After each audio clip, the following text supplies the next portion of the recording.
Hi అండి, జీరా rice ఎలా చేసుకోవాలో ఇప్పుడు చూద్దామండి. ఒక 2 స్పూన్లు జీలకర్ర, 1 స్పూను షాజీరా, ఓ పావు గంట నానబెట్టుకోండి. బాస్మతి రైస్ వండి పెట్టుకోండి చల్లారనిచ్చి.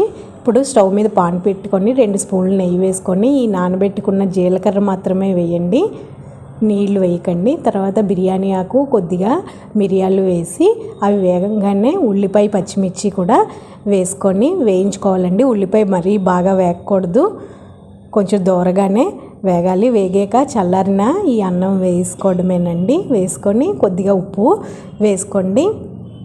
వేసుకొని ఒకసారి ఈ విధంగా కలిపేసుకొని మూత పెట్టి సిమ్లోనే 1 నిమిషం స్టవ్ మీద ఉంచండి.